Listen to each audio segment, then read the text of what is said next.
लोग नहीं जानते मसीह में वो कौन है। वो केवल कहते हैं वो तेल की सीसी एक वो बन गई है, वो उसकी पूजा करने लग जाते हैं। तेल की सीसी की पूजा नहीं करते हम। जानो कि अनॉइंटिंग ऑयल के पीछे क्या रेवलेशन है, क्या प्रकाशन है, वो किस चीज को दर्शाता है। आमेन, हालेलुया, हालेलुया, प्रेज गॉड, प्रभु की स्तुति हो। कम ऑन, हम लोग इससे पहले कि वचन में जाएं, एक बड़ी प्रेज आप प्रभु यीशु मसीह को दें। Before we go into the word, give a loud shout of praise to our King Jesus. वो महान परमेश्वर है, He is a mighty God. सर्वशक्तिमान परमेश्वर है। He is the Almighty वो God. सारी आदर और महिमा के योग्य है। He is worthy of all honor and glory. Amen, Amen. Praise God, hallelujah. कितने लोग आज एक्साइटेड है वचन के लिए? How many of you are excited for the word today? एक जोर से हालेलुया कम ऑन बोलो। Let's shout out hallelujah. आमेन, आमेन, आमेन। आप सब बैठ सकते हैं। You all can be seated. Hallelujah. आज बहुत ही अमेजिंग होने वाला है। It's going to be amazing today. आमेन। आज हमारी अनॉइंटिंग ऑयल सर्विस है, We have our anointing oil service today. मगर मैं चाहता हूं कि थोड़ा शिक्षा मैं आपको दूं। But I want to give you some teaching first. कि हम समझ सकें कि अनॉइंटिंग का मतलब क्या है। So that we can understand what anointing means. आपने सुना होगा बहुत सारे लोग बोलते हैं अरे ये आज की जो सर्विस थी बहुत अनॉइंटेड थी। You may have heard, oh, today's service was very anointed. या लोग बोलते हैं कि जो वो आराधना आज हो रही थी वो आराधना बहुत अनॉइंटेड Or थी। people say the worship was very anointed today. या वो जो परमेश्वर का दास है वो बहुत अनॉइंटेड है। Or they say that man of God is very anointed. या जो ये आराधना करने वाले हैं ये बहुत अनॉइंटेड हैं। Or they say these worshippers are very anointed. वो क्या कहना चाह रहे हैं? What are they trying to say? इसका मतलब क्या है? What does this mean? Anointing का मतलब क्या है? What does anointing mean? Anoint जो शब्द है वो शब्द जो ग्रीक शब्द है क्रियो, उससे आता है। The word anointing comes from the Greek word krio. और अपने हाथ को ऐसे ऐसे हाथ देखिए। Look at your hands. इसका मतलब है हाथ से जब तेल को मला जाता है। This means when you put oil through your hand. Okay, so to anoint, अभिषेक करना जो शब्द है, जैसे आप क्रियो देख रहे हैं जो ग्रीक में है क्रियो, जिसका मतलब है टू स्मीयर और टू रब। क्रियो का अर्थ है तेल मलना या तेल लगाना। तेल मलना, हाथ से तेल को मलना। To smear oil with your hand. आप समझ रहे हैं? मैं आपको बहुत आसान, आज वैसे तो मैंने आपको बताया है, आप अगर इस कलीसिया में हैं तो आप कलीसिया में नहीं है, आप एक बाइबल कॉलेज में हैं। I've told you, if you're in this church, you're not in a church only. This is a Bible और college. अगर आपका हृदय सीखने वाला है, आप शिक्षा चाहते हैं, तो आप परिपक्व हो जाएंगे परमेश्वर के वचन। And if you have a teachable heart, a heart that desires to learn, you will become mature in the Lord. और बिना बाइबल कॉलेज गए हुए परमेश्वर आपको ज्यादा ज्ञान और बुद्धि देगा बाइबल कॉलेज वालों से। And without going to a Bible college, God will give you more wisdom and understanding than those that go to Bible college. Amen. So हाथ से जब तेल हाथ बढ़ाकर तेल को मला जाता है उसको कहते हैं anoint. So when oil is smeared with a hand, that's called anoint या अभिषेक करना। So जब हम बोलते हैं कि ये कलीसिया बहुत अनॉइंटेड है, इसका मतलब है परमेश्वर का हाथ उस कलीसिया के ऊपर है। So when we say this church is anointed, we mean the hand of the Lord is upon this church. जब बोलते हैं कि आज की आराधना बहुत अनॉइंटेड थी, उसका मतलब है आज की आराधना के ऊपर परमेश्वर का हाथ था। When we say the worship was very anointed, we are saying the hand of the Lord was upon the worship today. और अगर आप हम इसको ये तो हम ग्रीक में देख रहे थे, This was in Greek. अगर आप हिब्रू में देखेंगे ये वर्ड है मसाक। If you look at the word in Hebrew, the word is masak. जहाँ से वर्ड आता है मसीह या मसाक, मस्सा। हिंदी में आपने सुना है सब मस्सा, जिसको बोलते हैं अभिषेक, मस्सा। The word masa in Hindi is वो for शब्द anointing. आता है मसाक से। It comes from the word और masak. उसमें क्या है? Same, to rub with oil. And it is the same word, तेल लगाना, तेल मलना. मगर आप ऑयल से कैसे रब करते हैं? अपने हाथ से. कैसे रब करते हैं? But how do you rub with कंधे से oil? नहीं, हाथ से. You rub the oil with your hand. हाथ से. Amen. So हाथ से रब करना तेल को, इसको बोलते हैं anoint. So to rub oil with your hand is what is called to anoint. और इसकी एक बहुत ही आत्मिक सिग्निफिकेंस, इसका एक महत्व है जिसको हम आज सीखेंगे. And it has a very important aspect in the spirit that we will learn today. Amen. To anoint जो है ये एक वर्ब है, यानी क्रिया है. अभिषेक करना एक क्रिया है. It's a verb. ये क्रिया है. जब आप अनॉइंट करते हैं किसी को, या परमेश्वर किसी को अनॉइंट करता है, एक क्रिया है. मगर जो अनॉइंटिंग है उसका क्या मतलब है? अभिषेक करना एक क्रिया है. To anoint is a verb, but what does anointing mean? Anointing जो अभिषेक है उसका मतलब क्या है? What does anointing mean? The power and the presence of the Holy Spirit working through a man is called anointing. परमेश्वर की सामर्थ्य या उसका अभिषेक जब एक मनुष्य के द्वारा काम करे तो उसको अभिषेक कहते हैं. अगर इसको सिंपल भाषा में मैं बोलूं तो the power and the presence of the Holy Spirit. पवित्र आत्मा की सामर्थ्य और उसकी उपस्थिति. This is called anointing. इसको अभिषेक कहते हैं. Amen.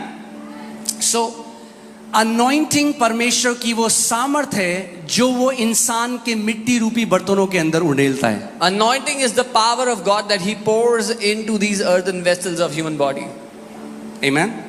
यद्यपि सेम परमेश्वर है, Even though it's the same God, मगर आप देखेंगे कि जो सामर्थ मनुष्य के द्वारा बह रही है वो अलग अलग डिग्री की है. but you will see that the power of God working through different people is of different levels or different degrees. Amen. Anointing को मैं ऐसा भी बोल सकता हूं कि आप समझें कि अनॉइंटिंग इलेक्ट्रिसिटी की तरह है.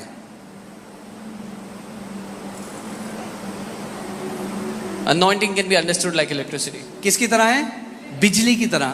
अभिषेक किसकी तरह है? बिजली की तरह. मगर अगर बिजली को आपके घर आना है तो बिजली को एक मीडियम यानी तार की जरूरत होती है. So if electricity has to come into your house, it needs a medium, a connection. Clear है between. सबको? बिजली ऐसे नहीं करते आपकी, आपको अपना वॉशिंग मशीन चलाना है तो आप बारिश में बाहर रख देते हैं कि बिजली आएगी तो मेरी वॉशिंग मशीन चल जाएगी. So if you want to run your washing machine, you know, keep it outside, that electricity will fall on it. बिना मीडियम के इलेक्ट्रिसिटी फ्लो नहीं कर सकती. Without a medium, electricity cannot flow. ऐसे ही परमेश्वर की सामर्थ को फ्लो करने के लिए भी एक मीडियम चाहिए होता है, एक पात्र चाहिए होता है, एक बर्तन चाहिए होता है जिसके अंदर वो अपनी सामर्थ को उंडेलता है. This is how the power of God also needs a medium, a vessel through whom God works His power. उसी को हम कहते हैं कि ये परमेश्वर का अभिषिक्त दास है. उसका मतलब केवल इतना है कि ये वो बर्तन है जिसके अंदर परमेश्वर ने अपने अभिषेक को, अपनी सामर्थ को उंडेला है. To such we call them anointed men of God. It means that this is a vessel on whom God has poured out His anointing. Clear है इस बात को? या और ये जो सामर्थ परमेश्वर उंडेलता है पात्रों के अंदर, मीडियम्स के अंदर, And this power that God pours into vessels, or उसका एक उद्देश्य है. it has a purpose. और उद्देश्य ये है कि ये जो सामर्थ है ये जुए को तोड़ डालने वाली सामर्थ है, बंधनों को तोड़ डालने वाली सामर्थ है, शैतान के हर एक कामों को तोड़ देने वाली सामर्थ है. The purpose of this power is to break every bondage of the enemy when this power hits. सामर्थ किसकी है? Whose power is it? परमेश्वर की है. It is the power of God. उस मनुष्य की नहीं है. The power doesn't belong to the man. वो मनुष्य केवल क्या है? एक माध्यम है जिसके द्वारा वो सामर्थ बह रही है. The man is a vessel or a medium through whom the power is flowing. Amen. सामर्थ परमेश्वर की है. The power belongs to God. So जैसे मैंने आपको बताया, अनॉइंटिंग एक बिजली की तरह है. So as I told you, anointing is like electricity. पवित्र आत्मा सामर्थ नहीं है. The Holy Spirit is not the power. पवित्र आत्मा एक व्यक्ति है. The Holy Spirit is a person. सामर्थ उसके द्वारा बहती है. The power flows through the Holy Spirit. कितने लोग मेरी बात को समझ रहे हैं? I want you to understand the difference between the person and the power of the Holy Spirit. मैं चाहता हूं कि आप अंतर को समझे, पवित्र आत्मा जो एक व्यक्ति है और पवित्र आत्मा की सामर्थ्य के बीच में। Amen. पवित्र आत्मा एक व्यक्ति है Holy Spirit is a person और पवित्र आत्मा से सामर्थ बहती है। and the power flows through the Holy Spirit. Amen. So same anointing वही है, It is the same anointing, मगर anointing के अलग अलग प्रगटीकरण है। but the anointing has different manifestations. क्या है? अलग अलग प्रगटीकरण है। It has different manifestations. जैसे मैं आपको अंतर बताता हूँ। I'll tell you the difference. Same बिजली जब एसी के अंदर जाती है, एयर कंडीशनर के अंदर जाती है, तो कमरा ठंडा करता है। When the electricity goes into the air conditioning, it cools मगर down your वही room. बिजली जो आई जब वो आपके हीटर के अंदर जाती है तो कमरा गर्म करता है। But the same electricity goes into your heater and heats up the room. बिजली अलग अलग नहीं है, The electricity is not different. बिजली वही है, It is the same electricity. मगर उसका जो फंक्शन है वो अलग अलग है, क्योंकि अलग अलग इक्विपमेंट या अलग अलग चीज अलग काम के लिए बनाई गई है। But its function is different because each device is created for a different reason. ऐसे ही परमेश्वर ने हम सबको बुलाया, मगर सबको अलग अलग फंक्शन परमेश्वर की बॉडी में दिए। This is how God has called all of us, but He has given us different functions in His body. और जो अनॉइंटिंग कार्य करता है वो उसी चीज के लिए कार्य करेगा जिसके लिए परमेश्वर ने आपको बुलाया है। And the anointing will only work for the purpose that God has called you for. कितने लोगों को क्लियर है जो मैं बोल रहा हूँ? इसीलिए आपको जानना जरूरी है कि परमेश्वर ने मुझे क्यों बुलाया This है is और why- देह में उसने मुझे कौन सा अनुग्रह दिया है। This is why you have to understand, you have to know why God has called you and what kind of grace has He given to you. Anointing का करिश्मा से कोई लेना देना नहीं है Anointing has nothing to do with charisma. कि कोई व्यक्ति है वो कैसा दिखता है, कैसा बोलता है। That what a man looks like, how does he speak? आप बहुत अच्छा बोलना सीख सकते हो, दुनिया के बेस्ट कॉलेज में जा सकते हो, मगर अच्छा बोलने से कैंसर नहीं चंगे होंगे। You can go to the best college of the world, you can become the best orator, but just by good speaking you cannot heal cancers. Amen. Anointing को या परमेश्वर की सामर्थ को फेक नहीं किया जा सकता। You cannot fake the power of God. पता लग जाता है जहां पे वहां पे है, दुनिया को पता है, जहां पे नहीं है वहां पे सबको पता है नहीं है। It is easy to find out where the power of God is and where it isn't. आमेन। सो मैं आपको कुछ गुड न्यूज दूंगा, I'll give you a good news. और गुड न्यूज है कितने लोग आज मसीह में हैं, प्रभु यीशु मसीह में हैं। How many of you are in the Lord Jesus today? आप प्रभु यीशु मसीह में विश्वास करते हैं, अपने हाथ को दिखाइए। If you believe in the Lord Jesus, show me मेरे your पास hand. एक अच्छी की न्यूज है आपके लिए। I have a good news for you. आप सबके पास अनॉइंटिंग है। All of you have anointing. बोलो मेरे पास अभिषेक है। Say, I have the anointing. अब ये एक बहुत ही लंबी स्टडी है। जब मैं इसको कर रहा था मैंने कहा एक संडे तो कैसे करेंगे, मुझे अनॉइंटिंग चाहिए कि मैं जल्दी से अनॉइंटिंग के बारे में सिखा सकूं। I need anointing to teach you quickly what this study is about. सो मैं जल्दी जल्दी कुछ चीज़ें बोलूंगा और आपको जल्दी जल्दी सुनना, और आपको भी अनॉइंटिंग चाहिए उसको जल्दी जल्दी समझने के लिए। So I'll tell you some things quickly. You need to catch them quickly. I don't know. आमेन। सो पुराने नियम में क्या होता था? पुराने नियम में परमेश्वर की जो उपस्थिति थी वो तंबू के अंदर जो अति पवित्र स्थान था वहां पे शट थी, वहां पे बंद थी। So in the Old Testament, the power of God was shut. The anointing of God was shut under the tabernacle, the tent. और केवल 3 तरह के ऑफिस थे जिसके ऊपर परमेश्वर अपने अभिषेक को भेजता था। And there were only 3 kinds of offices upon whom God sent His power or His anointing. वो था याजक, It was the priest, भविष्यद्वक्ता a prophet, और राजा। and a king. केवल जो लोग इन 3 ऑफिस में होते थे उनके ऊपर परमेश्वर का आत्मा उतरता था। Only those people that operated in these offices, the Spirit of God would come upon them. बाकी जो लोग थे All वो the other people. Spiritually dead थे, यानी आत्मिक रीति से वे परमेश्वर को नहीं जान सकते थे। All the other people were spiritually dead. They could not have known God spiritually. सो अगर उन्हें कुछ भी जानना है So if they needed to know anything, तो उनको इनके पास जाना पड़ेगा। they had the need to go to one of these मगर people. नए नियम में ऐसा नहीं है। But this is not so in the new covenant. नए नियम में पवित्र आत्मा केवल प्रेजेंस या पावर नहीं, the person of holy spirit came to stay in us. In the new covenant, not just the power but the person, पवित्र आत्मा जो एक व्यक्ति है वो हमारे अंदर रहने के लिए आ गया. आमेन. जिससे सामर्थ बहती है, केवल सामर्थ नहीं दी, जिससे सामर्थ बहती है वो आपके अंदर रहने आ गया है. The one through whom the power comes has come to live inside of you. आमेन. आपके अंदर अब पवित्र आत्मा रहता है. बाइबल कहती है क्या तुम नहीं जानते कि तुम क्या हो? पवित्र आत्मा का मंदिर हो. You now have the Holy Spirit living inside of you. The Bible says, do you not know that you are the temple of the Holy Spirit? आमेन. सो पवित्र आत्मा अब आपके अंदर रहता है. So the Holy Spirit lives inside of you. सो दो अलग अलग एक्सपीरियंस है अनॉइंटिंग के. So there are two different experiences of anointing. पहला है, अगर आप लिख रहे हैं तो इसको लिख लीजिए, the anointing with in. If you're writing, write it down. वो अभिषेक जो हमारे अंदर होता है. The anointing with in. वो अभिषेक जो हमारे अंदर है.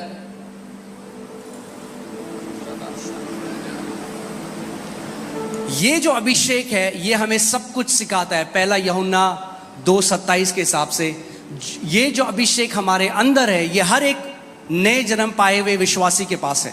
This anointing is within every born again believer.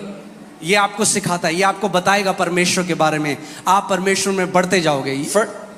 1 John 2:27. This anointing teaches you so you can grow in the Lord. मगर एक और अभिषेक है जो आपके ऊपर आता है. That's anointing upon. But there is another anointing that comes up on you. वो आपके ऊपर आता है. बोलो within. बोलो अंदर. ऊपर. बोलो अंदर. ऊपर. अंदर है It's within आपके लिए, for you. ऊपर है It's upon you औरों के लिए. for others. फिर से मैं बोलता हूं, अंदर है. It's within you. बोलो मेरे अंदर जो अभिषेक है मेरे लिए है. मेरे ऊपर जो अभिषेक है वो औरों के लिए है. हमें दोनों चाहिए. We need both. आमेन. लूका 4:18 अगर आप लगाएं, प्रभु यीशु मसीह ने क्या कहा? The spirit of the Lord God is upon me. Luke 4:80. प्रभु का आत्मा मुझ पर है, उसने कहा. मेरे ऊपर है. It's upon me. अपॉन. ये उस अभिषेक की बात हो रही है जो दूसरों के बंधनों को तोड़ता है. This is that anointing which breaks the bondage of others. जब आप प्रीचिंग करते हो तो किसके लिए? औरों के लिए कर रहे हो आप. When you are preaching to others. यहाँ पे आप देखिए, प्रचार करने के लिए, जो चंगा करने के लिए, जो बंधन में पड़े हुए हैं उनको आजाद करने के लिए ये अभिषेक आपके ऊपर आता है. So this anointing comes up on you to preach the gospel to the poor, to heal the brokenhearted, to proclaim liberty, set the captives free. और जैसे मैंने आपको बताया था कि अभिषेक वही हो सकता है, दो लोग हैं उनके ऊपर पवित्र आत्मा उतरेगा, मगर दोनों का फंक्शन परमेश्वर की बॉडी में बिल्कुल अलग हो सकता है. And just as I told you that two people can have the anointing, the same anointing come upon them, but their functions in the body are different. सबसे बड़ी गलती हम कई बार क्या करते हैं जब हम किसी और को कॉपी करने की कोशिश करते हैं. The greatest mistake we all make is when we try to copy somebody else. हम लोग सीखेंगे, हमें सीखना जरूरी है. मैं आखिरी सांस तक सीखता रहूंगा. We have to learn. I will continue learning till my last breath. Amen. मगर अगर कोई प्रॉफिट है, But if somebody is a prophet, वो बुलाया गया है प्रॉफिट होने के लिए, who is called to be a prophet, मैं अपने आप से प्रॉफिट नहीं बन सकता. मैं अपने आप को नहीं बुला सकता. आप अपने आप को नहीं बुला सकते. परमेश्वर जब तक हमें नहीं बुलाएगा वो बेकार है. I cannot call myself to be a prophet unless God calls me. Me calling myself anything doesn't matter. Amen. So अभिषेक वही है, पवित्र आत्मा देता है, मगर उसके फंक्शन अलग अलग हैं परमेश्वर की बॉडी So में. the anointing is the same that the Holy Spirit gives, but its functions are separate. It's different in the body of अब Christ. मेरे पास पूरा समय नहीं है आपको ले जाने का, मैं जल्दी से आपको बताऊंगा. अभिषेक आता है लीडरशिप के लिए. Anointing comes for leadership. Amen. हम लोग देख सकते हैं ये नंबर 27, 18 से 19. हमारे पास अभी इतना टाइम नहीं है, बट मैं जल्दी से आपको बता दूंगा. परमेश्वर ने मूसा को कहा कि जोशुआ के ऊपर अपने हाथ को रख. God told Moses to lay his hands on क्या रख? Joshua. अपने हाथ को. मैंने क्या बताया था आपको? हाथ क्या सिंबल है? What did I tell you? What anointing का. the hand signifies. परमेश्वर मूसा को कह रहा है जब तू अपने हाथ को जोशुआ पे रखेगा, वो एक प्रोफेटिक साइन है कि मैं अपना हाथ जोशुआ के ऊपर रखूंगा. God tells Moses, when you lay your hands on Joshua, it's a sign that I am laying my hands on Joshua. Amen. और क्या हुआ?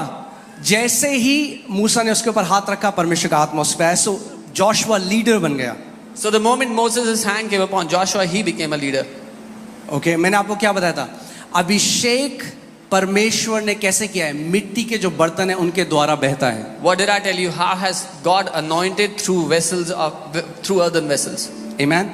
दूसरा एडमिनिस्ट्रेशन करने के लिए. The second is for administration. मूसा थक गया, लाखों की भीड़ है. Moses was exhausted, lakhs of people were there. पहले मैं आज ये कहूँ, मेरे को बड़ा बुरा लगा जान के आज बहुत सारे लोग वापस गए हैं क्योंकि जगह ही नहीं थी यहाँ पे. First, let me tell you, many people have gone back to and I feel very please bad. पूरी कलीसिया प्रार्थना करो कि प्रभु हमें वो लैंड दे कि हम जल्दी अपनी लैंड में जाएं. So please pray that God will give us the land where we should go. Amen. कोई वापस ना जाए. Yeah, nobody should go back. Amen.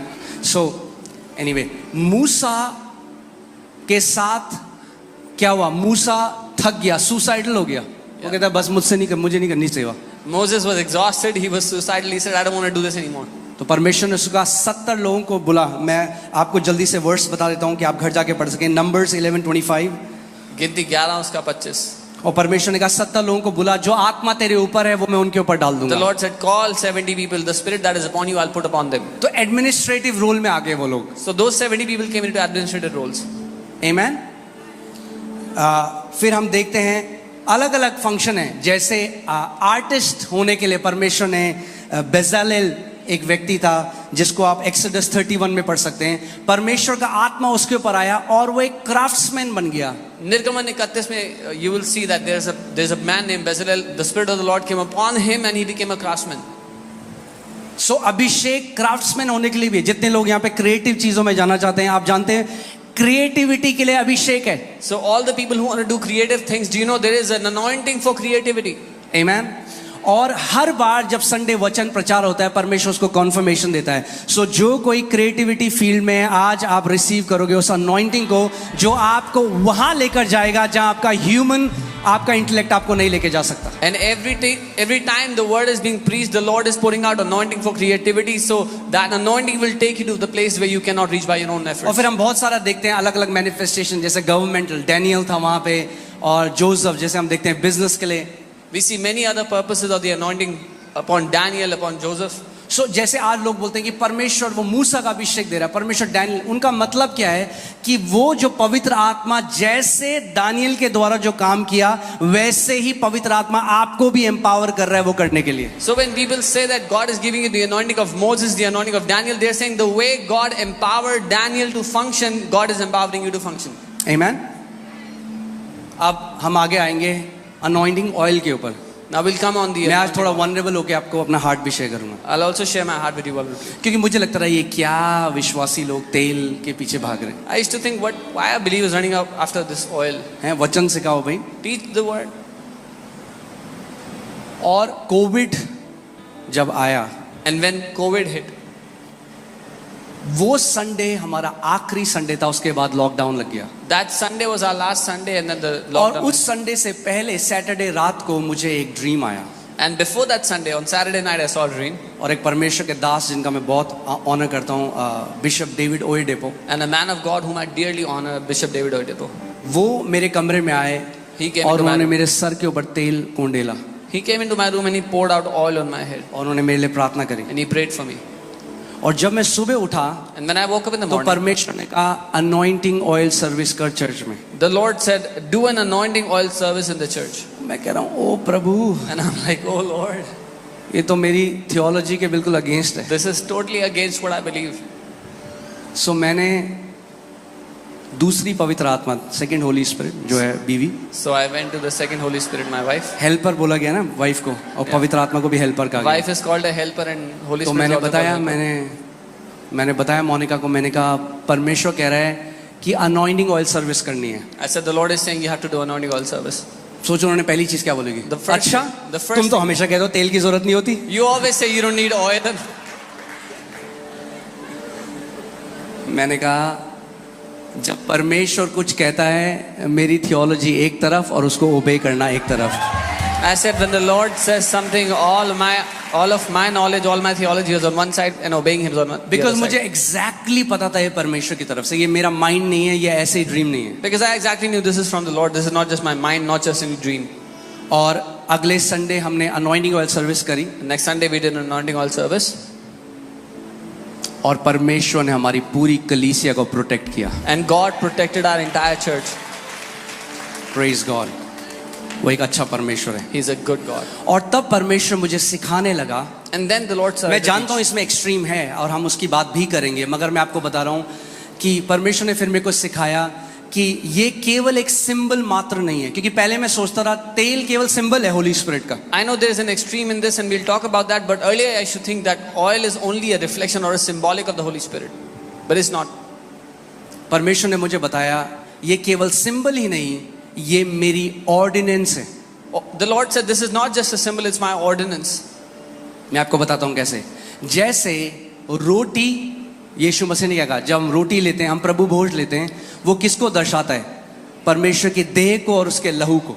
When we take the Holy Communion, we take the bread which reflects the body of Jesus, the blood, the juice, the blood of Jesus. क्या वो सच में मांस है यीशु मसीह का? Is it literally the flesh of Jesus? नहीं. No. मगर हम विश्वास से जब लेते हैं But कि when ये we- यीशु का देह है, ये उसका मांस है, ये उसका लहू है, तो हम एक स्पिरिचुअल बेनिफिट हमें मिलता है उससे. But when we take it by faith that this is the body of Christ, this is the blood of Christ, we get a spiritual benefit out of it. हमने मार्वलस टेस्टिमनीज देखी हैं, We've seen marvelous testimonies. मगर आज कई कलीसियाओं में वो एक tradition बन के रह गया है. But today in many churches it is reduced down to a और जब tradition. आप किसी चीज को बिना रेवलेशन के करेंगे तो आपको उसका बेनिफिट नहीं होगा. And when you do something without revelation, there'll be no benefit.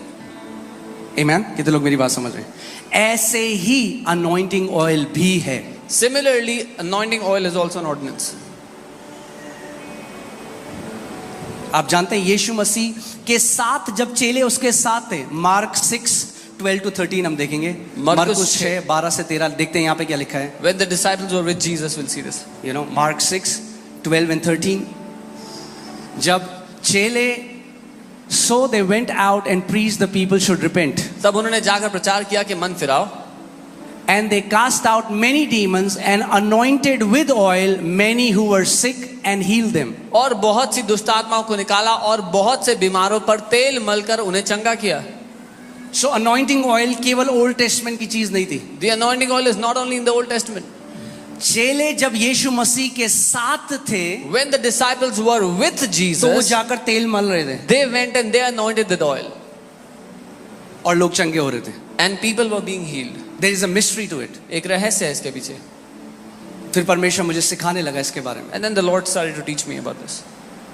कई बारी क्या होता है कि we can react to a truth because we don't have the full revelation of it. Yeah. कई बार हम एक सत्य सुन करके उसको जल्दी से प्रतिक्रिया करते हैं क्योंकि अगर हमें आप पुरानी मेरी शिक्षा सुनेंगे जो मैं दे रहा हूं तो मैं थोड़ा रिएक्टिव मैंने बोला है. If you hear my old teachings, I've spoken a little reactive there. आमीन. मगर आज भी देखिए इसका दूसरा साइड क्या है कि लोग नहीं जानते मसीह में वो कौन है. वो केवल कहते हैं वो तेल की सीसी एक वो बन गई है, वो उसकी पूजा करने लग जाते हैं. तेल की सीसी की पूजा नहीं करते हम. But even today, many people don't know who they are in Christ and they worship an object of the oil bottle. जानो कि अनॉइंटिंग ऑयल के पीछे क्या रेवलेशन है, क्या प्रकाशन है, वो किस चीज को दर्शाता है. First, find out what the anointing oil bottle reflects, it represents. What does it mean? आमीन. सो जब हम वचन में देखते हैं पहले से तो हम देखते हैं कि प्रभु यीशु मसीह के चेले तेल मलकर लोगों के लिए प्रार्थना कर रहे थे. When we see the word, we see that disciples of Jesus were anointing people and healing them. This is new testament. ये नई वाचा है. उसके बाद कलीसिया को कमांड दी जाती है. After that, the church is The commanded. Bible says all scripture is God breathed. Bible कहती है सारा जो वचन है वो परमेश्वर की ओर से प्रोत्साहित है. James 5:14 में याकूब 5 उसका 14. इसमें लिखा है, Is there any sick among you? वो कहता है क्या तुम्हारे बीच में कोई बीमार है? Let him call the elders of the church. उसको कलीसिया के अगुओं को बुलाने दो. Let them anoint him with oil in the name of the Lord. वो आके प्रभु के नाम में उसका अभिषेक करेंगे तेल Is से. there any sick among you? क्या कोई बीमार है तुम्हारे बीच? Not when there is a sick among you. ये नहीं कि जब कोई तुम्हारे बीच में बीमार Is हो, there any sick among you? पर क्या कोई बीमार है तुम्हारे बीच? लैंग्वेज सुन रहे हैं हाँ। आप? यानी जो कलीसिया है The church वो बहुत हेल्दी कलीसिया थी उस समय की। was a very healthy church. तो वो क्या कह रहे हैं, क्या कोई बीमार है तुम्हारे बीच में? So they are asking if there is anyone who is sick, तो वो क्या करें, कलीसिया के अगुओं को बुलाएं। let him call the elders of the church. क्यों भैया, मेरे पास तो पवित्र आत्मा है, मेरे पास बाइबल भी है, मेरे पास पवित्र आत्मा भी है। Why should I call the elders? I have the Holy Spirit, I have the Bible. कई I बार have हम everything. प्रोटोकॉल को नहीं समझते जो परमेश्वर ने नियुक्त किया है। Many times we don't understand the protocols that ये God has उसका ordained. घर है, तो इस घर में उसने कुछ नियम कानून भी बनाए हैं। This is his house, so he has made certain protocols in his house. आप जानते हैं, जब मैं इसके बारे में स्टडी कर रहा था तो मुझे पता चला कलीसिया कब बीमार पड़ने लगी ज्यादा। You know, when I started to study about this, I found out when the church began to get sick. जब उन्होंने इस कमांडमेंट को डिसोबे करना शुरू किया, क्योंकि मेडिकल फैसिलिटीज बहुत अच्छी हो गई। When they started to disobey this commandment because medical facilities were better now. दुख की बात है कि लोग जाके चाकू चीरा लगवा देंगे अपने शरीर में, मगर एक बार भी कलीसिया के पास आके नहीं बोलेंगे कि आप पहले वो करो जो परमेश्वर ने करने को कहा है। The sad thing Most of your surgeries will be cancelled. The sad thing is many people will happily undergo a surgery without first coming to the elders of the church and saying, do what the Lord has commanded us to do. कितने लोग यहाँ पे मानते हैं Bible परमेश्वर का वचन है? मुझे अपना हाथ दिखाओ। How many of you believe that the Bible is the क्या आप word of मानते हो God? बाइबल परमेश्वर का वचन Do है? you believe that the Bible is the word of God? तो परमेश्वर का वचन आपको एक इंस्ट्रक्शन दे रहा है, एक आपको निर्देश दे रहा है, prophetic. Then the word of God is giving you a command, a commandment.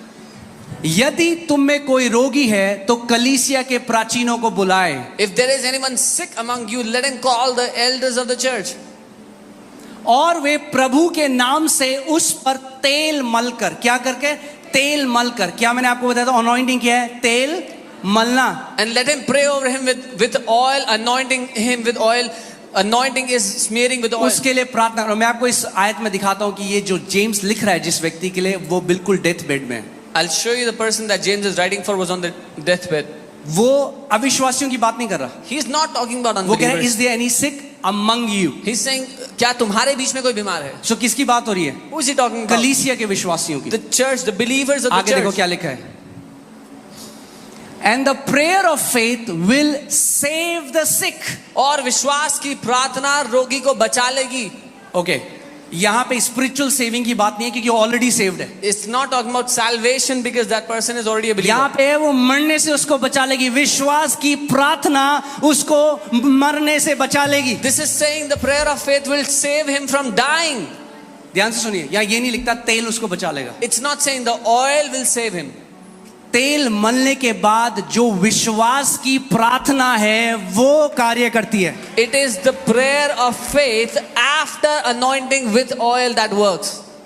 सो तेल जादू नहीं है, The oil is not वो magic. कुछ तिलस्मानी ऑब्जेक्ट नहीं है, It is not a mystical object. उसके पीछे एक प्रोफेटिकल सिग्निफिकेंस है। There is a prophetical significance behind it. सो तेल की आराधना नहीं करते हम, So we don't worship the उसके oil. पीछे एक प्रकाशन है। There is a revelation behind it. देखिए क्या लिखा है, prayer of faith will save the sick. विश्वास की प्रार्थना बीमार को बचा विश्वास लेगी. की प्रार्थना के द्वारा रोगी क्या होगा?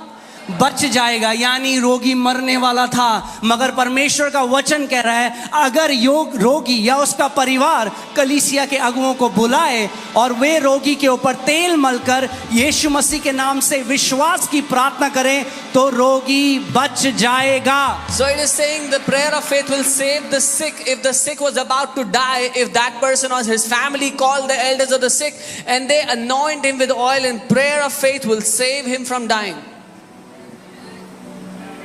Amen? So, जब आप देखते हैं, हम देखते हैं कि कैसे यीशु मसीह के जो चेले थे, they were anointing people with oil. So we see how the disciples of Jesus were anointing people with oil. वो तेल से अभिषेक कर रहे थे लोगों का. और जब मैं इस पे बाइबल में स्टडी कर रहा था, आप जानते हैं पहला मेंशन कब है तेल का? किसके साथ मेंशन है सबसे पहला? बहुत ही प्यारा प्रोफेटिक ये रेवलेशन है। Do you know where is the first mention of the anointing oil? This is a beautiful जो है mention. जेनेसिस 28:18 में सबसे पहली बार जब तेल मेंशन किया है, उत्पत्ति 28:18. The first time oil is mentioned. और यहाँ पे बात है याकूब की कि याकूब अपने भाई से भाग रहा था, वो एक जगह में आया, उसने एक पत्थर को लिया, उसको तकिया बनाकर सो गया, और जब सोया तो उसका साक्षात्कार परमेश्वर के साथ हुआ। And here it talks about Jacob who was running from his brother. He took a stone, made it a pillow, and was sleeping there, and he met God.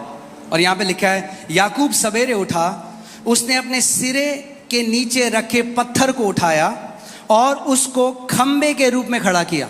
Then Jacob rose early in the morning. He took the stone that he had put under his head and set it as a pillar. क्या किया उसने पत्थर को? What did he do? खंबे की तरह खड़ा किया. He set it up as a pillar तत्पश्चात उसने उसके शीर्ष पर तेल उंडेला. and poured oil on top of it. क्या किया? पत्थर के ऊपर तेल उंडेला. He poured oil on top. याकूब ने उस स्थान का नाम बेत एल रखा. And he called the name of the place Bethel. बेत का मतलब होता है घर या हाउस, और एल शब्द जो है वो परमेश्वर का, एलोहिम, एल. बेत L means house of God, परमेश्वर का घर. Beth is for house, El is for Elohim, the Lord. So it means the house of the Lord. आमेन. मैं चाहता हूं आप तीन चीज इसमें ध्यान से देखें. I want you to see three things in this: पत्थर, the stone, खंबा the pillar, और house of God. and the house of God. क्या क्या है परमेश्वर का तीन घर. चीज? What are the three things? हाँ हाँ. और पहले तिमोथी 3:15 में लिखा है, 1 Timothy 3:15. हम देखते हैं वहां पे कि वो परमेश्वर के घर की बात कर रहे हैं. It's talking about the house of God. I write so that you may know how you ought to conduct yourself in the house of God, which is the church of the living God, the pillar and the ground of truth. यदि मेरे आने में देर हो तो तू जान ले कि परमेश्वर के घराने में जो जीवित है परमेश्वर की कलीसिया है, कि तू कैसे जो सत्य का खंबा है और नींव है. So बेत एल क्या है? So what is परमेश्वर का घर. और अब नए नियम में पता चलता है परमेश्वर घर क्या है? जीवित परमेश्वर की कलीसिया. So we know that the pillar of God is the church of the living God. और ये किसके ऊपर खड़ी है? What is it उस standing रॉक, उस पत्थर के ऊपर, इसका नाम यीशु मसीह है. It's standing on the rock whose name is Jesus. और उस पत्थर के ऊपर तेन उड़ेला गया, And that जो हमारा सर है. और जब सर के ऊपर तेन उड़ेला जाता है तो कहां आता है फिर? We have received of the same anointing as of the anointed one. and the oil was poured on the stone which is our head, and the same anointing is upon us. वो अभिषेक जो यीशु मसीह के ऊपर उंडेला गया, हम आज उसके भागीदार हुए हैं. The anointing that was poured upon Jesus, we have become partakers of क्योंकि it. वो क्या है? वो सर है. Because he is the sir के head. ऊपर तेल उंडेला जाता है, The head, the oil मगर वो is, सर के ऊपर ही नहीं रहता. the oil वो is poured बहता हुआ on the नीचे head, आता है. but it comes down on the body. आमेन. समझ, थोड़ा बाइबल स्टडी तो ऐसा तो नहीं हो रहा है. आमेन. हमें शिक्षा की जरूरत है, We need teaching. है ना. Teaching won't excite you but it will establish you. शिक्षा से आप उत्साहित नहीं होंगे लेकिन स्थापित हो जाएंगे. Many times there are Christians who are excited but not established. बहुत बार मसीह लोग उत्साहित होते हैं पर स्थापित नहीं होते जिंदगी में. Amen. कितने लोग समझ रहे हैं मैं क्या कह रहा हूं? So तेल उंडेला जाना anointing को दर्शाता है. So the pouring out of oil reflects anointing. यीशु मसीह जो हम बोलते हैं Jesus Christ, Christ last name नहीं है उसका. Christ is not the last name of Jesus. Yeah. जैसे बोलते हैं आलोक शर्मा, वैसे ही यीशु मसीह. नहीं नहीं, Christ is not a last name, it's not a surname, it's a title, it's a function. वो एक फंक्शन है, एक टाइटल है, एक ओहदा है, एक स्थान है. Christ simply means the anointed one. Christos, anointed one, अभिषिक्त किया हुआ. मसीह या क्राइस्ट का मतलब है अनॉइंटेड वन, या अभिषेक किया गया. प्रेरितों के कार्य 10:38 में देखते हैं क्या लिखा है. Acts 10:38. उसमें लिखा है परमेश्वर ने यीशु नासरी का क्या किया? पवित्र आत्मा और सामर्थ से अभिषेक किया. It says how God anointed Jesus of Nazareth with the Holy Spirit and with power. So now Jesus is God, but how can God be anointed? So यीशु परमेश्वर है पर परमेश्वर का अभिषेक कैसे कर सकते हैं? Because उसने क्या किया? अपना पूरा परमेश्वर साइड रख दिया और एक मनुष्य की तरह अपने आप को एक नौकर के रीति दीन किया और अपनी सेवकाई जीरो से शुरू करी. Because what he did was he kept his godliness aside and came down as a man in the form of a servant and started from scratch. So अगर आप जानना चाहते हैं यीशु मसीह कैसे बीमारों को चंगा कर रहा था, दुष्ट आत्माओं को निकाल रहा था, कि ताकि आप भी वैसा कर सको, ये आयत है. कैसे कर रहा था? क्योंकि परमेश्वर पिता ने उसको पवित्र आत्मा और सामर्थ के साथ अभिषेक किया। So if you want to learn, if you want to find out how Jesus was healing the sick, casting out the demons, this is the verse, because the Father anointed him with the Holy Spirit and with power. Amen? और जैसे पिता ने यीशु मसीह को अभिषेक किया, वैसे ही वो हमें भी अभिषेक करता है। And the same way God anointed Jesus, he also anoints us. अगर आप एक विक्टोरियस जीवन जीना चाहते हैं, If you want to live a victorious life, it has to happen through the anointing. तो वो परमेश्वर के अभिषेक के द्वारा ही संभव है। और anointing क्या है? anointing वो पावर है जो एक मिट्टी के बर्तन से बह रही है। पावर उस व्यक्ति की नहीं है, पावर परमेश्वर की है, मगर मीडियम वो व्यक्ति है। Anointing is the power of God flowing through an earthen vessel. The power doesn't belong to any man, the power belongs to God. Amen? It's a tangible power. Sometimes you can feel it. वो महसूस की जाने वाली ताकत है, कई बार उसको महसूस यहाँ कर पे सकते हैं। कितनी बार लोग गवाही देते हैं, एक गर्माहट। Many times people come and say, I felt कितने the लोगों warmth. को, अगर आप इस कलीसिया में आते हैं, कितने लोगों को कभी ऐसा लगा है, you have felt, या तो एक गर्माहट, या तो एक हेवी कुछ आपके ऊपर आया, या आपको show me your hand, अगर आपने महसूस किया है उस सामर्थ को, If you felt the power, show me your hand. that's the anointing. वो अभिषेक है। वो अभिषेक है जो इस जगह पे काम कर रहा है, It's the anointing that is working in this place. जो जुओं को तोड़ डालने वाला अभिषेक है। The anointing which breaks every bondage. Amen? Bible कहती है the anointing will break the yoke. The Bible says वो अभिषेक जुए को तोड़ देगा। अभिषेक क्या करेगा? जुए को तोड़ देगा। So इवन हम देखते हैं कि यीशु मसीह जो है वो हम मार्क 5:30 में देखते हैं। मैं आपको एक चीज दिखा रहा हूं, मरकुस 5वां अध्याय उसकी 30वीं आयत, मार्क 5:30। यीशु ने तुरंत अपने में जान लिया कि मुझ में से सामर्थ निकली है, And Jesus immediately knowing in himself that power has gone out of him, और भीड़ में पीछे फुरकर पूछा, मेरा वस्त्र किसने छुआ? turned around in the crowd and said, Who touched my clothes? ध्यान से सुनिए, यीशु मसीह ने क्या कहा? मुझसे क्या निकली है? सामर्थ निकली है। Jesus said, Power has gone out of me. अब वो जो चंगा कर रहा था लोगों को, परमेश्वर की तरह चंगा नहीं कर रहा था, एक मनुष्य जो पवित्र आत्मा से जिसको अभिषेक किया गया है उसके द्वारा चंगा कर रहा। When he was healing people, he was not healing people like God as a God, but he was healing people like a man, and he knew the anointing has gone out of him. Hallelujah. और Bible बताती है यीशु मसीह ने intentionally heal नहीं किया इस औरत को। And the Bible is telling us Jesus did not intentionally heal her. यीशु मसीह को पता भी नहीं था किसने छुआ मेरे को। Jesus did not even know who touched him. मैं क्यों आपको ये बात बता रहा हूँ कि आप इस बात को समझे। Why am I telling you this? So you can understand. Bible कहती है in him dwells the fullness of Godhead bodily. The Bible says यीशु में परमेश्वरत्व की परिपूर्णता वास करती है। उसके अंदर सब कुछ वास करता है, मगर वो अपने ही नगर में गया। He went to his own city. और बाइबल कहती है he could not do mighty miracles there. And the Bible says वो बड़े सामर्थ्य के काम वहां नहीं कर सका। लोग कहते हैं अरे अगर ये व्यक्ति सच में अभिषिक्त होता तो कुछ तो होता, कुछ हुआ नहीं। क्योंकि केवल काफी नहीं है कि कोई व्यक्ति अनॉइंटेड हो, आपका एटीट्यूड कैसा है वो भी मैटर करता है। People say, oh, this man, if he was anointed, something would have happened, but nothing happened. Just a man being anointed is not enough. Your attitude, आपका रवैया बहुत महत्वपूर्ण है। कैसे ऐसे होता है? लोग यहाँ पे आते हैं, एक का कैंसर ठीक हो गया, एक का सरदर्द भी ठीक नहीं हो गया, वैसे ही चला गया वापस। How is this possible that two people came here? One had a cancer that got healed, and the other had a headache which did not get healed. परमेश्वर पक्षपाती नहीं है। God is not the one who God is not partial. आप समझ रहे मैं क्या कह रहा हूँ?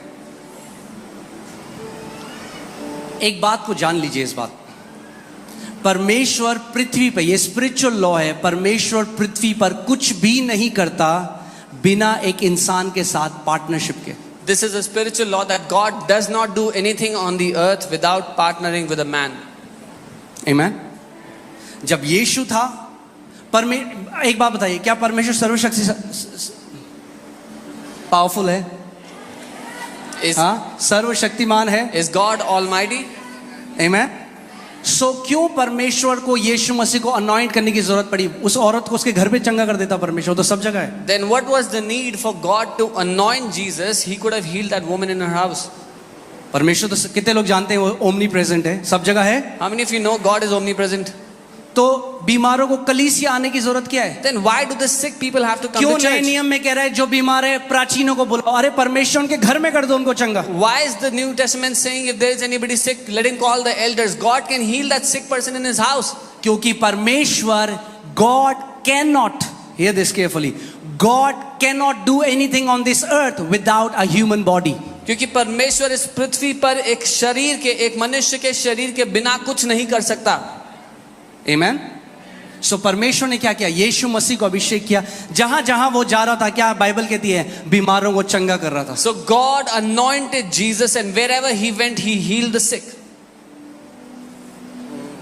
मैं आपको अपना बता रहा हूं, मुझे कई बार क्या होता है जब हम कुछ ट्रूथ को सुनते हैं, हम लोग पूरे ट्रूथ को नहीं जानते, हम लोग डिस्पाइज करने लग जाते हैं। Many times when we hear a truth and we don't know the entirety of the truth, जैसे कई we बार जब start लोग to सुनते हैं हम despise. परमेश्वर के बच्चे हैं, तो कहते हैं अरे मैं भी तो बच्चा हूं, मुझे थोड़ा ना किसी को सीखने की जरूरत है। When we hear we are children of God, they say, oh, I'm a child of God, I don't need to learn from anybody else now. I check my heart when I meet anointed men of God because with humility I want to receive from them. मैं अपने दिल के रवैये को देखता हूँ ध्यान से जब मैं परमेश्वर के अभिषेक्तों से मिलता हूँ, क्योंकि नम्रता से मैं उनसे ग्रहण करना चाहता हूँ। क्योंकि परमेश्वर आज भी, मैंने आपको क्या बताया, अनॉइंटिंग क्या है, वो अपनी पावर को मिट्टी के बर्तनों के अंदर उंडेलता है। Because I told you, even today, God pours out His anointing, His power in the earthen vessels. Otherwise सबको एक जैसा आप देखते हैं, सबके द्वारा परमेश्वर एक जैसा कार्य करता और बहता, मगर ऐसा नहीं है, रियलिटी है, नहीं है ऐसा। Otherwise, you would see God working equally through everyone, but that's not how it happens. ये औरत, लुक एट हर एटीट्यूड। इस औरत के रवैये को देखें। पहली चीज जानिए, ये औरत ये नहीं जानती थी कि यीशु मसीह सन ऑफ गॉड है। This woman did not know that Jesus is the Son of God. वो ये जानती थी ये परमेश्वर का बंदा है, She knew that He is a man of God. यही उसको पता था। That's all उसने that she कहा knew. आज अगर मैं इसके वस्त्र के छोर को छू लूंगी She मैं चंगी हो said, जाऊंगी। today if I touch the hem of His garment, I'll be healed. She put a demand on the anointing. उसने एक मांग रखी उस अभिषेक अगर के आपको ऊपर। अभिषेक से लेना है, you will have to learn to put a demand on the anointing. If you want to take from the anointing, आपको सीखना होगा उस अभिषेक पर मांग रखना। पर कई बार क्या होता है, और स्पेशली क्या होता है, स्पेशली मैं आपको बता रहा हूँ क्योंकि हम लोग यहाँ पे हैं, आप जब उसी कलीसिया में आते हैं बार बार कहीं ना कहीं हम लोग कैजुअल हो जाते हैं। Many times when we come to the church, we keep on coming to the same church, we become casual in our hearts. अगर मैं कभी आप मेरे साथ जाएं जो हम बाहर मीटिंग करने जाते हैं तो आप वहां देखिएगा क्या होता है। If you come with me sometime for a meeting that we go to, you'll see what Because happens. people come with this great expectation. लोग ऐसी बड़ी चाहत, बड़ी मांग रखते हुए आते हैं उस अभिषेक वो पर। ये नहीं कह रहे अरे ये तो हर संडे देखते हैं इस They're बंदे not को। saying, oh, we see him every Sunday. वो क्या कह रहे हैं यीशु मसीह को देख के? What are they saying? when अरे they हम see- जानते नहीं है क्या ये? They said, oh, we know इसकी this बहनों को guy. जानते हैं, इसके भाइयों को जानते हैं, We know his sisters, we know his carpenter brothers. का बेटा है। He's the son of the carpenter. और बाइबल कहती है यीशु मसीह वहां पर कोई भी बड़े चमत्कार ना कर पाया, And the Bible says that Jesus could not do any mighty miracles there उनके दिल के एटीट्यूड की वजह से। because of the attitudes of their heart. जा रहा है करना, He wants to do it, नहीं कर सकता, cannot do it. मगर दूसरी तरफ ये औरत, But the other side, this woman, यीशु मसीह को पता भी नहीं वो अपना जा रहा है, वो अपने मन में कह रही है आज इसके वस्त्र के छोर को छू लूंगी मैं चंगी हो जाऊंगी। जैसे ही छुआ परमेश्वर की सामर्थ उसके अंदर से बह गई। ये हमें क्या बताता है? The power of God flows जहां पे डिमांड है अनॉइंटिंग की। Jesus does not even know, but she's saying today as I touch the hem of his garment I will be made whole, and she touched him और साथ ही वो चंगी हो गई। ये हमें बताता है हमें चंगाई पर मांग रखनी है, उस अभिषेक पर मांग रखनी है। आमीन। आप समझ रहे मैं क्या कह रहा हूं?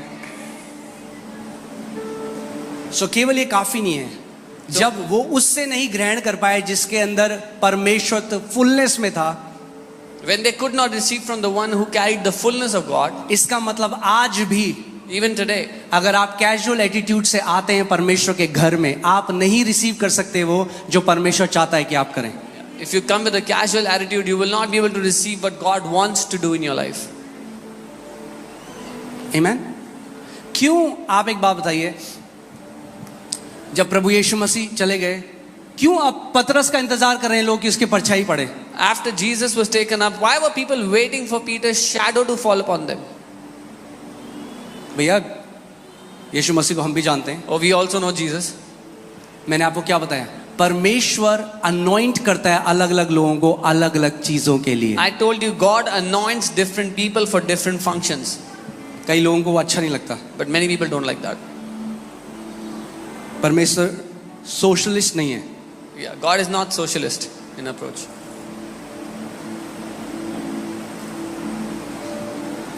आमीन. हर किसी को अलग अलग कार्य के लिए परमेश्वर ने क्या किया है. आप एक काम देखिए, मैं आपको बताता हूँ. एक्ट्स में देखते हैं हम 19:11 में 19 उसकी 11 आयत में देखते हैं क्या लिखा है. प्रेरित 19:11. नाउ गॉड वर्कड, हिंदी में लिखा है, और परमेश्वर पौलुस के हाथों से एक मिनट. परमेश्वर आपको पौलुस के हाथों की क्या जरूरत है. Yeah, God, why do you need the hands of Apostle आप तो Paul? परमेश्वर हो. You are God. कई लोग कहते हैं अरे हम तो परमेश्वर से रिसीव करेंगे. अच्छी बात है, Some people say मगर आप उस चीज को डिसरिगार्ड कर रहे हो जो परमेश्वर ने नियुक्त किया है बॉडी को ब्लेस करने के लिए. Some people say we will receive from God. That's a good thing, but you are disregarding the one that God has kept for you to receive from. और परमेश्वर पौलुस के हाथों से सामर्थ के अनोखे कार्य दिखाता था.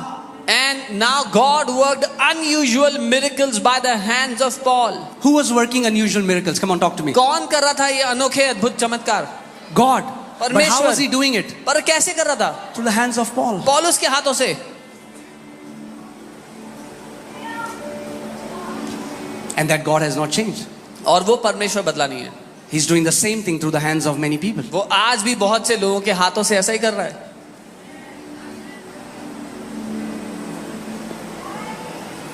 सामर्थ उस व्यक्ति की नहीं है, वो केवल एक बर्तन है. The power doesn't मगर belong to अगर that आप person. बर्तन को रिजेक्ट करोगे तो बर्तन के अंदर जो है वो भी ग्रहण नहीं कर सकते. The power doesn't belong to that person. He is only a vessel. But if you reject the vessel, you cannot receive what is in that vessel. आपके लिए चाय आई, आपने कहा अरे नहीं मुझे ये ग्लास पसंद नहीं है. Somebody brought tea for you. And It's I not don't about like the glass.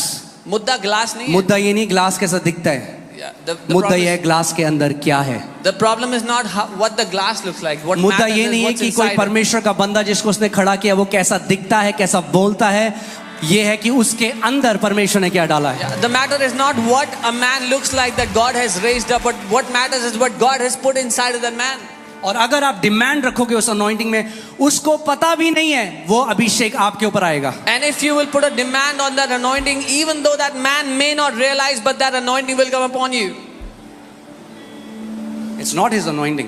वो उसका अभिषेक नहीं, It's the power of God. वो परमेश्वर की सामर्थ्य है. He's the medium. वो एक माध्यम है. कितने लोगों को मेरी बात समझ आ रही है आज?